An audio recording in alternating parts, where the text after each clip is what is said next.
L'anéantissement total du village d'Oradour-sur-Glane et de sa population.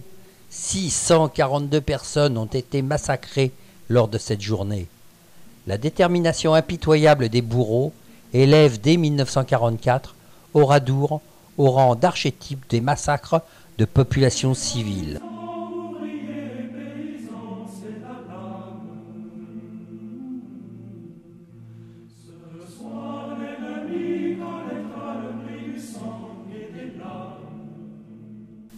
Le 28 novembre 1944, le gouvernement provisoire prend la décision de classer et de conserver les ruines, ce qui attire la reconnaissance nationale sur Oradour.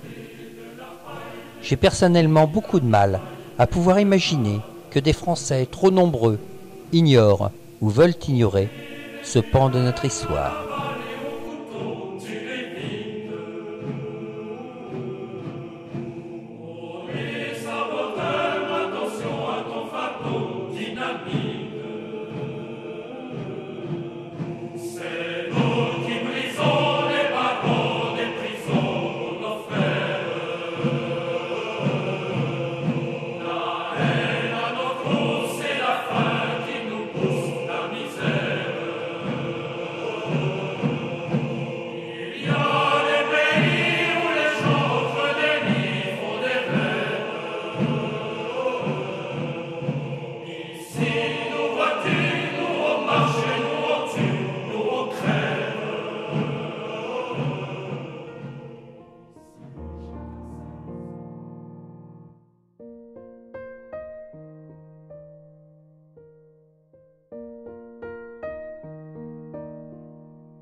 Collonges-la-Rouge, surnommée la cité aux 25 tours. Les moines de l'abbaye de Charroux en Poitou fondent un prieuré au 8e siècle suite à une donation du comte Roger de Limoges. Le prieuré est intégré dans la vicomté de Turenne en 844 et attire sous sa protection une population de paysans, d'artisans et de commerçants. Autour de ces bâtiments protégés par une enceinte, la communauté prospère. L'accueil des pèlerins en route pour Compostelle, via Rocamadour, est une source durable de profit. En 1308, le vicomte de Turenne accorde à la ville une charte de franchise. Le boulanger reste là. Le boulanger reste là, absolument. Voilà. Non, parce qu'il a juste, il prépare la pâte, mais il a son tourné quand même midi ou demi, quand il y a ça.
Le village de la Roque-Gajac, classé parmi les plus beaux villages de France, est niché entre sa falaise et la Dordogne.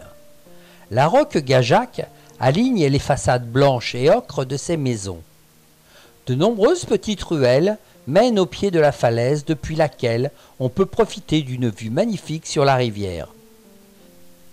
À côté de l'église à mi-falaise, et grâce à ce solarium naturel, s'épanouit un étonnant jardin exotique composé de palmiers, bananiers, agaves, figuiers, cactus, bambous.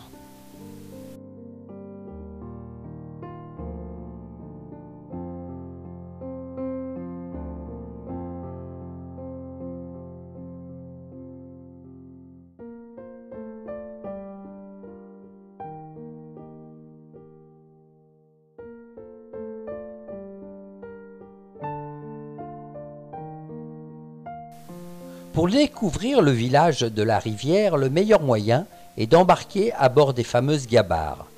Ces bateaux traditionnels à fond plat, utilisés autrefois pour transporter les marchandises le long de la Dordogne. La majorité des gabarres naviguant sur cette partie de la rivière ne faisaient que la descendre, car elles étaient démontées à l'arrivée pour être vendues en tant que bois de chauffage.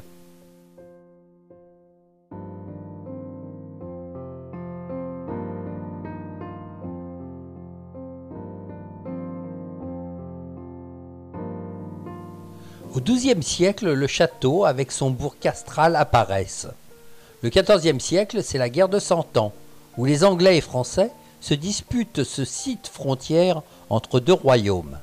Après la peste de 1348, le XVe siècle est l'annonce d'une paix relative.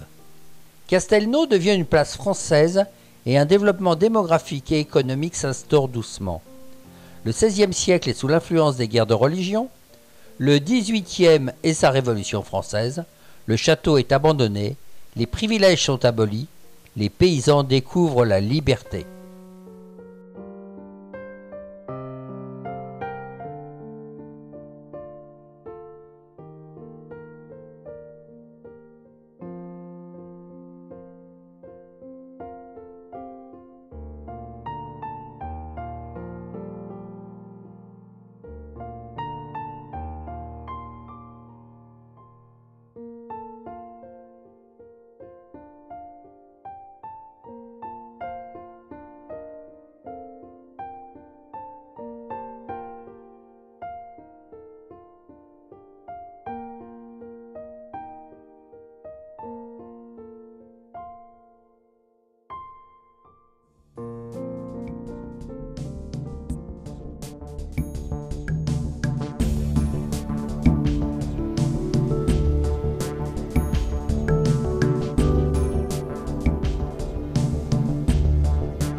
Heureux de vous accueillir.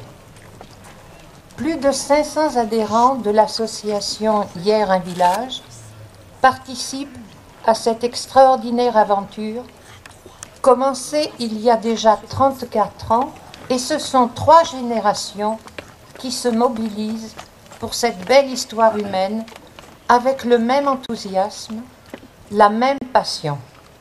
Mais ce soir, laissez-vous conduire par Janou, Marinou et leurs amis qui retracent la vie de nos parents et grands-parents et laissez-vous emporter dans le rêve, l'émotion et l'amitié que nous voulons vous faire partager.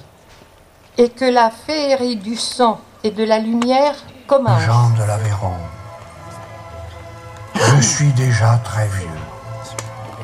Ma casquette à visière de cuir rabattu cache mon visage brûlé par le soleil. Je suis ruisselant de sueur. Je parcours le pays. Je marche en m'appuyant sur un gros bâton noueux. Mes pieds sont samba dans mes sabots ferrés. J'aime retrouver le petit pont de pierre. J'aime écouter le murmure du ruisseau.